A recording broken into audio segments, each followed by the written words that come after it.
అందరికీ నమస్కారం అండి. తెలుగు కథల వేదికకు స్వాగతం. ఈరోజు రాచపూటి రమేష్ గారు రచించిన చేదు కూడా ఒక రుచే అనే కథను విందామండి.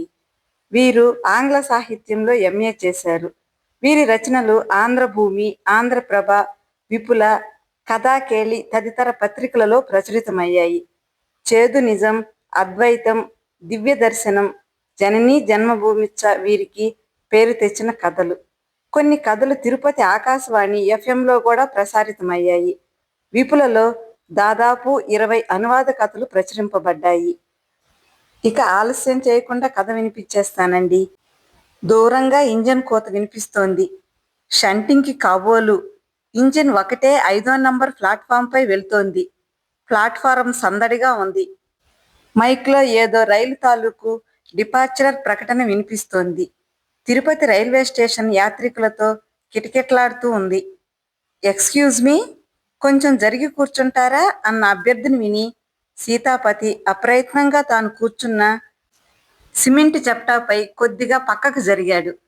3 పిల్లలు, బోలెడంత లగేజీతో ఉన్న లావుపాటి మహిళ తన పరివారం మొత్తంతో ఆ సిమెంట్ చప్టాపై సెటిల్ అయ్యింది.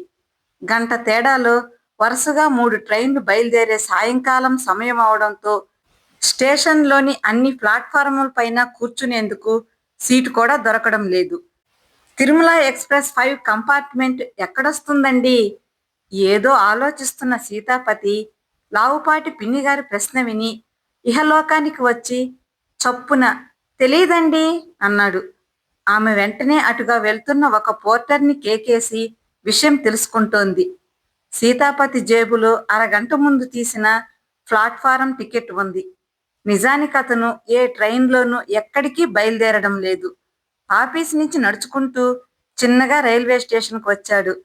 రాత్రి 9:30 లోపు ఇల్లు చేరే ఉద్దేశం లేదతనికి. ఇంటి విషయం తలుచుకోగానే సీతాపతికి మళ్లీ చికాకు మొదలయ్యింది. ఇంజనీరింగ్ 2వ సంవత్సరం వెలగబడుతున్న కొడుకు అభిశ్రుత్ సెలవులకు ఫ్రెండ్స్తో కలిసి జాలీగా గోవా ట్రిప్కి వెళ్ళి రావాలట. 3,000 కావాలని వారం నుంచి ఒకటే పోరు. ఎంసీఏ చదువుతున్న అమ్మాయి భావనకు బర్త్డే గిఫ్ట్గా జోడీ నంబర్ 10లో హీరోయిన్ వేసుకున్న కరిష్మా బ్రాండ్ చూడీదార్ కావాలట.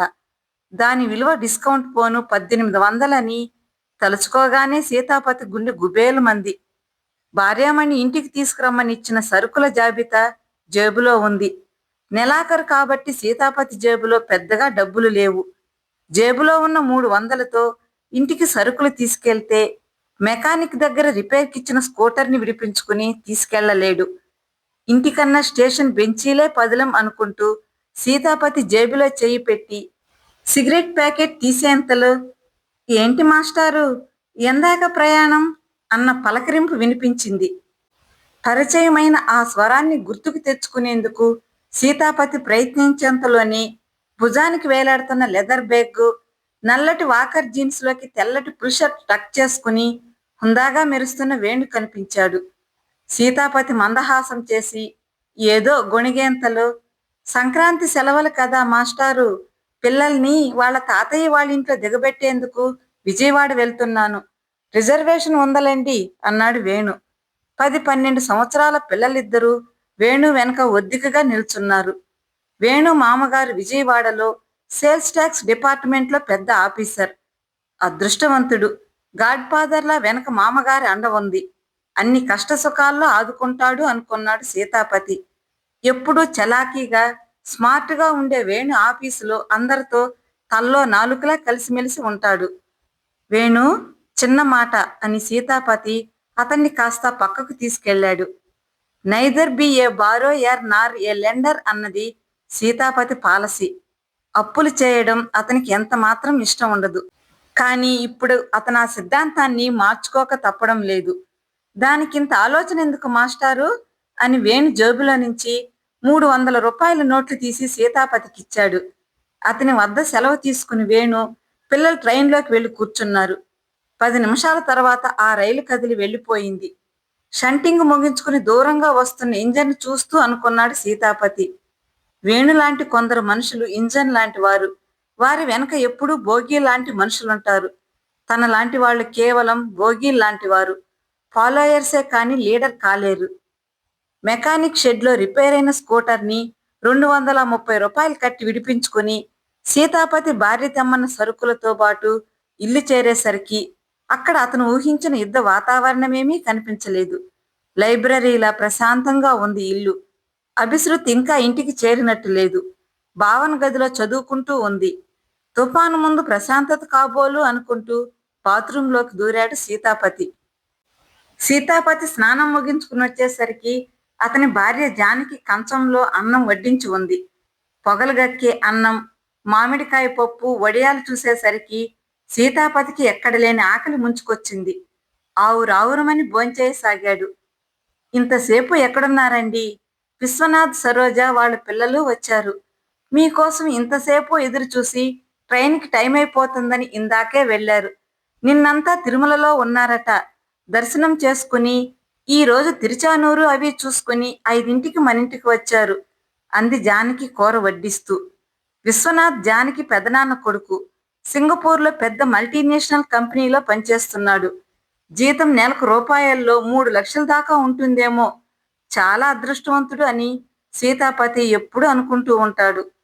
ఆఫీసులో చాలా పని ఉండిపోయింది. 4 రోజుల్లో ఇన్స్పెక్షన్ ఒకటి తగలడింది కదా.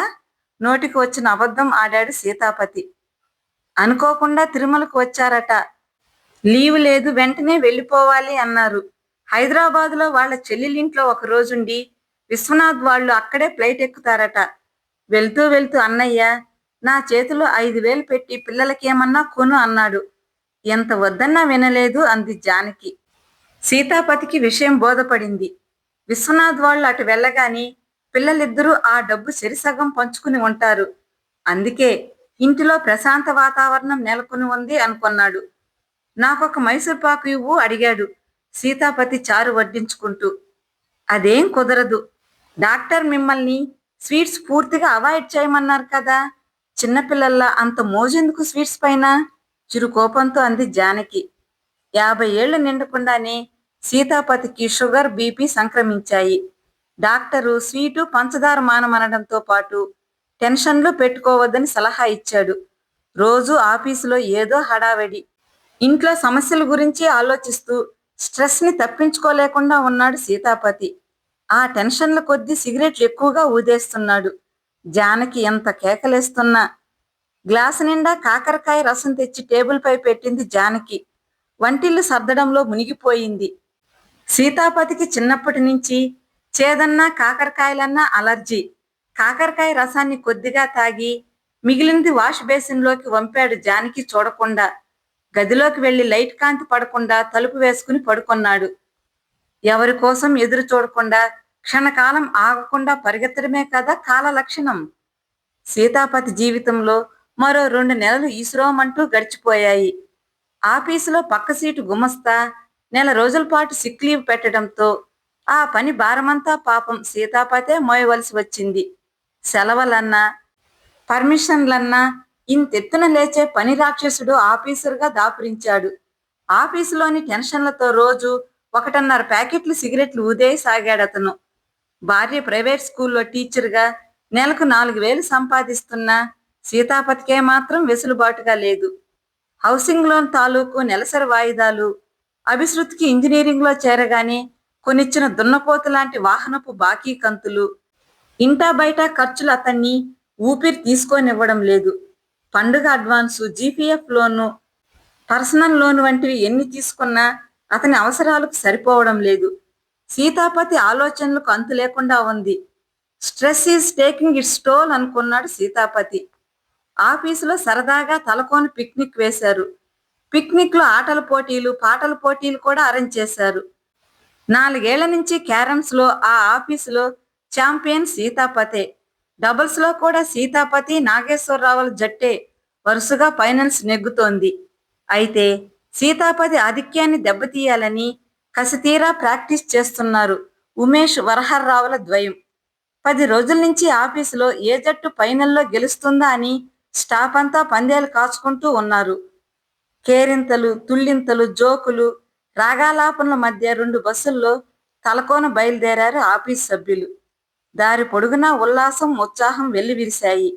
తాత్కాలికంగా తన సమస్యలన్నీ మర్చిపోయి అందరితో కలిసి ఎంజాయ్ చేయగలిగాడు సీతాపతి. అడంగు చేరగానే ఎవరికి వారు జట్లుగా చేరిపోయి పిచ్చాపాటి కబుర్లు జోకులతో కాలక్షేపం చేయసాగారు. ఒక చిన్న వేన్లో ఆసరికే అక్కడికి చేరుకున్న వంటవాళ్లు బృందం ఒక షామియానా వేసి జోరుగా వంట యత్నాల్లో ఉన్నారు. టిఫిన్లు కాఫీలు పూర్తయ్యాక ఆటల పోటీల అనౌన్స్మెంట్ వినిపించింది. క్యారమ్స్, చెస్, నెట్బాల్, షటిల్ వంటి ఆటలు పురుషులకు, ఖోఖో, కేరమ్స్, రన్నింగ్ రేస్ వంటి ఆటలు మహిళలకు ఏర్పాటు చేశారు. ఎక్కడ వాళ్ళక్కడ గేమ్స్ లో మునిగిపోయారు. మిగిలిన ఆటలన్నీ పూర్తయ్యేసరికి సీతాపతి, ఉమేష్ల మధ్య కేరమ్స్ ఫైనల్స్ పోటీ నువ్వా నేనా అన్నట్లు సాగుతూ ఉంది. స్టాఫ్ అంతా 2 జట్లుగా విడిపోయి ఇద్దరినీ ఎంకరేజ్ చేయసాగారు. 2 గేమ్స్ చెరొకరు గెలిచారు. ఉత్కంఠతో సాగిన ఫైనల్లో సీతాపతినే విజయం వరించింది. అతని ఆనందానికి అవధులు లేవు. తరువాత జరిగిన డబుల్స్ పోటీల్లో కూడా సీతాపతి, నాగేశ్వరరావుల జట్టే ట్రోఫీని కైవసం చేసుకుంది. షడ్రుచులతో భోజనం చేసి కిల్లీలు దట్టించి గంట సేపు విశ్రాంతి తీసుకున్న తర్వాత పాటల పోటీలు ప్రారంభమయ్యాయి. సీతాపతి మళ్లీ విజృంభించాడు. కేరమ్స్లో దక్కిన విజయాలతో అతడి ఆత్మవిశ్వాసం రెట్టింపయింది. సీతాపతి పాడిన అహో ఆంధ్రభోజ అన్న పాటకు సింగింగ్ కాంపిటీషన్లో 2వ బహుమతి లభించింది. సీతాపతి ఆనందానికి అంతులేదు. అతని పేరు అందరి నోట్లో నానుతోంది. ఆటలు పూర్తయ్యాక అక్కడే ఉన్న శివాలయంలో దర్శనం చేసుకుని బయలుదేరాలనుకున్నారు ఆఫీసు సిబ్బంది. అంతలో అటెండర్ చలమయ్య మోసుకొచ్చాడు పిడుగులాంటి వార్త. క్రితం రోజు రాత్రి ఎవరో వేటగాడి తుపాకీ గుండు దెబ్బ తగిలి గాయపడిన ఒక అడవి పంది గుడి ప్రాంగణంలోకి ప్రవేశించి మృతి చెందడంతో శుద్ధి చేసేంత వరకు గుడి తలుపులు తెరవరట. ప్రసిద్ధి చెందిన శివాలయాన్ని దర్శించలేకపోయినందుకు అందరూ నిరాశలో మునిగిపోయారు. నిట్టూర్పులు విడుస్తూ ఉన్న చోటే నిస్సత్తువుగా కూలిపోయారు. ఇంతలో వేణు హుషారుగా పరిగెత్తుకుని వచ్చాడు. సమీపంలోనే ఒక సుందర జలపాతం, దాని పక్కనే రమణీయమైన ప్రకృతి నడుమ మరో చిన్న ఆంజనేయ స్వామి దేవాలయం ఉన్నాయట. టేకు, మామిడి, పనస చెట్ల నడుమ ఉన్న ఆ గుడిని దర్శించడం మహాభాగ్యం అన్నాడు ఆనందంగా. సీతాపతి లాంటి వాళ్ళు కొందరు బద్ధకంగా కూర్చుండిపోయారు. కొందరు మాత్రం వేణుతో పాటు గుడిని చూడడానికి నడిచారు. గంట సేపు విరామం తర్వాత తిరుగు ప్రయాణం మొదలయ్యింది. షుగర్ తగ్గడానికి డాక్టర్ సలహాపై మార్నింగ్ వాక్ వెళ్తున్నాడు సీతాపతి. వీధి చివర్లోనే అతనికి ఎదురయ్యాడు పక్కింటి రాజారావు. సేల్స్ ట్యాక్స్ డిపార్ట్మెంట్లో పనిచేస్తున్నాడాయన. రాజారావు పక్కనే సఫారీ సూట్లో ఉన్న మరో బట్టతల మనిషి ఉన్నాడు. సీతాపతి చూస్తుండగానే రాజారావు వద్ద సెలవు తీసుకుని వేగంగా వెళ్ళిపోయాడతను. ఏమిటి సార్, వాకింగ్కి వెళ్ళొస్తున్నారా? ఎవరతను వేగంగా వెళ్ళేది అన్నాడు సీతాపతి పలకరింపుగా. వాకింగా నా బొందా, వాడొక త్రాష్టుడు. హైదరాబాదులో మా డిపార్ట్మెంట్లోనే పనిచేస్తాడు. పొద్దున్నే 500 అప్పు కావాలని దాపురించాడు. చేతిలో డబ్బు లేక ఏటీఎంలో డ్రా చేసి ఇచ్చి పంపించాను. వాడి అల్లుడు మా ఆఫీసులోనే అనుకుంటాను. వేణునో ఏదో అతని పేరు. పక్క వీధిలోనే ఉంటాడట అన్నాడు రాజారావు కోపంగా. వేణు మామగారా? అతను మంచి ఆస్తిపరుడు, బాగా ఆదాయం ఉన్నవాడు అని విన్నాను. అతనికి డబ్బు అవసరపడటమా? విచిత్రంగా ఉందే అన్నాడు సీతాపతి. రేసులు, పేకాటి పిచ్చి ఉన్న వాళ్లకు ఎంత డబ్బు చాలుతుందటయ్యా. అల్లుడి దగ్గర అప్పు తీసుకుని ఎగ్గొట్టకుండా ఉంటే చాలు అన్నాడు. సీతాపతి ఆశ్చర్యపోయాడు. అయితే వేణుకు తాను అనుకున్న గాడ్ ఫాదర్ ఎవరూ లేరన్నమాట. అతని భార్య కూడా ఎంప్లాయీ కాదేమోనే. అయితే ఖర్చులు దాటికి అతను ఎలా తట్టుకుంటున్నట్లు ఆలోచిస్తూ సిగరెట్ వెలిగించాడు సీతాపతి. కేరమ్స్లో, పాటల పోటీల షీల్డ్లో బహుమతులు గెలుచుకున్న ఆనందం సీతాపతికి ఎంతో కాలం నిలవలేదు. ఒక ముఖ్యమైన నివేదికను పంపడంలో ఆలస్యం చేశాడని ఆఫీసరు నలుగురు ముందు సీతాపతిని ముక్కు చివాట్లు పెట్టాడు. తల కొట్టేసినట్లయింది అతనికి. పక్క సీట్లోని ఉద్యోగి లీవులోంచి తిరిగి డ్యూటీలో జాయిన్ అవ్వకపోవడంతో తనకి అదనపు బాధ్యతలు దాపురించాయి. రోజు రోజుకి బీపీ పెరిగిపోతోంది సీతాపతికి. సర్కార్ వారి టైం ముగిసి గంటైంది. సీతాపతి పని ముగించుకుని ఫైళ్లు బీరువాలో సర్ది తాళం పెట్టి ఆఫీస్ బయటకు నడిచాడు. సన్నగా వర్షం పడుతోంది. సిగరెట్ వెలిగించి దమ్ము లాగుతూ బస్టాప్లో నిల్చున్నాడు సీతాపతి. పెట్రోల్ ఖర్చులకు బోలె డబ్బు తగలేయడం ఎందుకని వారం రోజుల నుంచి స్కూటర్ తేవడం లేదు. పావు గంట గడిచినా బస్సు వచ్చే సూచనలు కనబడటం లేదు. బస్టాప్ పక్కనే బత్తాయిలు గంపలో పెట్టుకుని అమ్ముతున్న ముసలవ్వ వైపు చూశాడు సీతాపతి. ఆమె ఒడిలో ఒక 4 ఏళ్ల పిల్లవాడున్నాడు. సన్నగా జల్లు పడుతున్న ఆ పిల్లవాణ్ణి ఒడిలో ఉంచుకునే ఆమె ఎవరైనా పండ్లు కొంటారేమో అని ఆతృతతో ఎదురు చూస్తోంది. సీతాపతి ఆమె వైపు నడిచి 1/2 డజన్ బత్తాయిలు బేరం చేసి కొన్నాడు. నా మనవడు బాబు, వాళ్ళ అమ్మా నాన్న ఇద్దరూ కూలికి వెళ్తారు.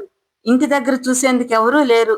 నాతో తీసుకొస్తున్నా అంది పిల్లవాడిని చూపిస్తూ. సీతాపతి బాధగా నిట్టూర్చాడు. ఆ వయసులో ఆ ముసలావిడ పడే టెన్షన్ కన్నా తన బాధలు ఎక్కువ అనుకున్నాడు.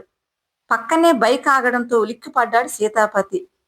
ఏమిటి మాస్టారు, వర్షంలో తడుస్తూ నిలబడ్డారు? బండి తేలేదా? ఎక్కండి, ఇంటి దగ్గర దింపేస్తా. నేను అటేగా వెళ్ళేది చిరునవ్వుతో అంటున్నాడు వేణు. అప్రయత్నంగా బైక్ వెనక సీట్లో కూర్చున్నాడు సీతాపతి వర్షాన్ని తిట్టుకుంటూ. వేణు తన ఇంటి ముందు బైక్ నాపి 2 క్షణాలు లోనికి రండి మాస్టారు, కాఫీ తాగి వెళ్దురు అన్నాడు. మొదటిసారి సీతాపతి వేణు ఇంట్లోకి నడిచాడు. ఇల్లంతా ఎక్కడ వస్తువులక్కడ నీట్గా సర్ది ఉంది. వేణు భార్య రాధ ఒక చీర పక్కన కూర్చుని దీక్షగా ఫ్యాబ్రిక్ పెయింటింగ్ చేస్తోంది. వేణు పిల్లలిద్దరూ నేల మీద కూర్చుని చదరంగం ఆడుకుంటున్నారు. ఇంట్లో టీవీ, ఖరీదైన ఫర్నిచర్ లేకపోయినా అందరూ తృప్తితో ఆనందంగా ఉండడం గమనించాడు సీతాపతి. రాధ అందించిన కమ్మని కాఫీ తాగుతూ ఉండబట్టలేక అడిగేశాడు సీతాపతి. ఏంటి వేణు, నువ్వెప్పుడు ముఖంలో చిరునవ్వు చెరగనియ్యవు? నీకు ప్రాబ్లమ్స్, టెన్షన్లు ఏమీ లేవా? వేణు చిరునవ్వు నవ్వాడు. ప్రాబ్లమ్స్ లేనిది ఎవరికి మాస్టారు? మీకు చెప్పేటంత వాణ్ణి కాను గాని మనిషికి సంతృప్తి మించిన వరం లేదని నా అభిప్రాయం.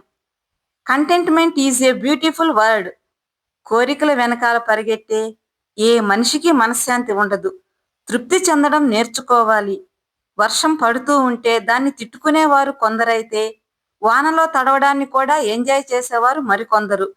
అంతా మన మంచికే అనుకునే వారిని ఏ టెన్షను బాధించదని నా అభిప్రాయం. ప్రయత్నం చేయడమే కానీ ఫలితాన్ని ఆశించడం భగవద్గీత సారాంశానికి వ్యతిరేకం కదా. బహుశా ఇదే నా చిరునవ్వుకి కారణమేమో అన్నాడు. సీతాపతికి పిక్నిక్లో సంఘటన గుర్తొచ్చింది. అందరూ శివాలయాన్ని చూడలేకపోయామని నిట్టూరుస్తుంటే వేణు మాత్రం అందుబాటులో ఉన్న ప్రకృతి దృశ్యాలను, చిన్న గుడిని చూసి సంబరపడటం. థ్యాంక్స్ వేణు అని బయటకు నడిచాడు సీతాపతి. సన్నటి వర్షంలో తడవడం ఇబ్బందిగా అనిపించడం లేదతనికిప్పుడు. వేణులాగా సుఖదుఖాలను సమంగా స్వీకరించి సానుకూల ధోరణిలో జీవితాన్ని గడిపేవారి మొహంలో చిరునవ్వు ఎప్పుడూ ఎందుకు తాండవిస్తుంటుందో అర్థమైంది అతనికి.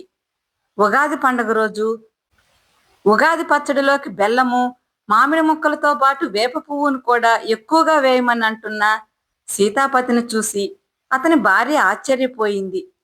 చేదు కూడా ఒక మంచి రుచే అన్న పరమార్థం సీతాపతికి నాళ్లకు బోధపడిందని ఆమెకింకా తెలిసినట్లు లేదు. కథ సమాప్తమండి. కథ విన్నారు కదండి. జీవితం ఎప్పుడూ ఒకేలా ఉండదు. సుఖదుఖాలు ఎండా నీడల్లా వస్తూనే ఉంటాయి. వాటిని సమభావంతో స్వీకరించి ప్రతి పరిస్థితిలోనూ సానుకూలతను వెతుక్కుంటూ ముందుకు సాగగలిగితేనే మనసుకు ప్రశాంతత చేకూరుతుంది. పరిస్థితులు మన ఆనందాన్ని నిర్ణయించవు. వాటిని మనం స్వీకరించే విధానమే మన జీవితాన్ని నిలబెడుతుంది. ఇదండి కథపై నా అభిప్రాయం. మీ అభిప్రాయం కామెంట్ రూపంలో తెలియజేయండి. కథ నచ్చితే లైక్ చేయండి. మరిన్ని కథల కోసం మన ఛానల్ని సబ్స్క్రైబ్ చేసుకోండి. కథ విన్నందుకు ధన్యవాదాలండి.